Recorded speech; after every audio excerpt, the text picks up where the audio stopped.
untuk yang ambisius, tapi malas. Kita semua pernah mengalami ini.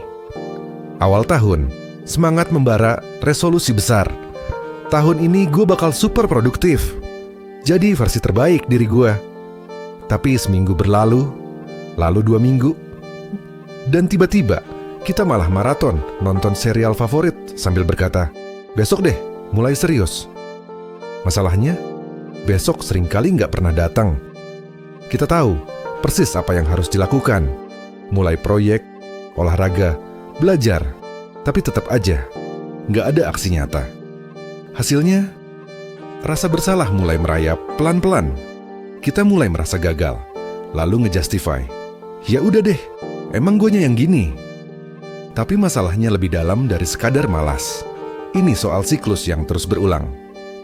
Punya ambisi, nggak mulai, merasa bersalah, menyerah, ulang dari awal tahun depan. Kayak lagu yang di-repeat terus tanpa ujung. Dan tahu nggak, siklus ini nggak cuma bikin kita stuck, tapi juga merusak rasa percaya diri. Jadi, gimana cara keluar dari lingkaran setan ini? Yuk, kita bongkar akar masalahnya. Kenapa? Kita sering banget nunda-nunda. Banyak yang bilang, gue kebanyakan distraksi gara-gara media sosial. Lalu buru-buru hapus semua aplikasi atau pakai Do Not Disturb. Masalah selesai? Nggak juga. Prokrastinasi itu ibarat gunung es.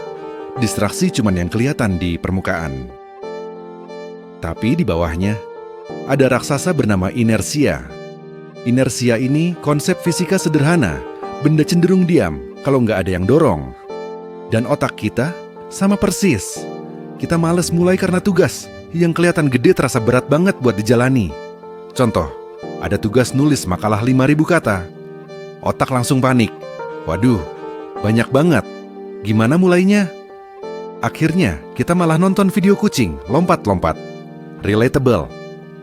Intinya, inersia bikin kita merasa tugas itu kayak gunung yang tinggi banget. Padahal, kalau mulai dari langkah kecil, gunung itu nggak setinggi yang dibayangkan. Gimana cara ngatasinnya? Oke, sekarang kita tahu inersia itu yang bikin kita stuck. Tapi gimana cara ngelawan? Jawabannya simple. Mulai dari yang kecil banget. Karena bagian tersulit dari segala aktivitas itu bukan ngerjainnya, tapi mulainya.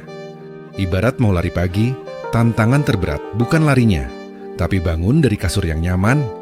Solusinya, mau nulis. Tulis 50 kata aja dulu. Mau olahraga, gerakin badan 5 menit aja. Mau beres-beres, bersihin satu sudut meja aja. Ketika targetnya kecil, otak nggak merasa terintimidasi. Bahkan seringnya, begitu mulai, malah keterusan. Rasanya kayak, udah mulai nih. Sekalian aja dilanjutin. Langkah kecil itu kayak tombol start yang bikin mesin jalan. Yang penting, mulai dulu. Jangan nunggu semangat datang, karena semangat itu suka PHP. Trik 2 menit yang super ampuh. Pernah dengar trik? Coba 2 menit aja. Kedengeran sepele, tapi ini salah satu cara paling ampuh buat ngalahin prokrastinasi. Prinsipnya simpel. Kalau ngerasa malas mulai, coba lakuin tugas itu cuma 2 menit aja. Yes, 2 menit doang. Mau nulis? Tulis 2 menit. Mau beres-beres? Bersihin selama 2 menit. Mau olahraga?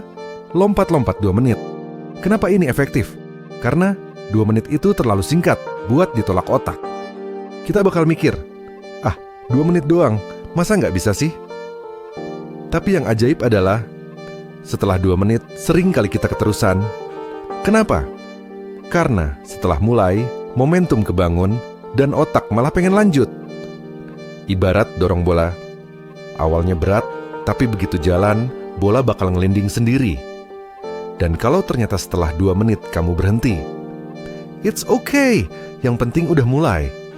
Karena prokrastinasi itu kayak mobil mogok. Awalnya berat banget, tapi begitu mulai jalan, dorongnya jadi lebih enteng. Pakai prinsip ini di semua aspek kehidupan. Sekarang kita tahu bahwa dorongan kecil bisa ngalahin inersia dan bikin momentum. Tapi gimana cara pakai prinsip ini di kehidupan nyata? Santai, ini dia contohnya biar lebih relatable. Olahraga. Jangan mikir harus langsung nge-gym 2 jam. Coba mulai dengan 5 menit aja, misalnya stretching atau plank. Biasanya kalau udah mulai, malah jadi semangat lanjutin. Pekerjaan. Punya proyek gede. Jangan panik. Mulai dengan nulis 1 paragraf atau nyusun 1 ide kecil. Begitu ngetik, otak mulai panas dan ide lain bakal ngalir sendiri. Hubungan sosial. Mau reconnect sama teman lama? Jangan mikir harus ngobrol panjang. Mulai dengan 1 pesan singkat kayak, "Hey, apa kabar?" Dan lihat gimana obrolannya berkembang. Kuncinya, mulai dengan langkah super simple. Jangan fokus ke hasil akhir yang bikin overwhelming.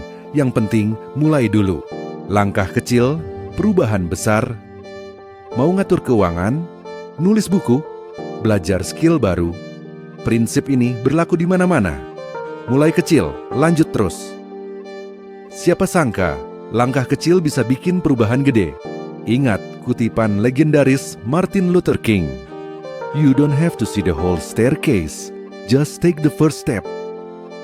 Kamu nggak perlu tahu semua detail perjalanan atau gimana cara nyelesain semua masalah sekaligus.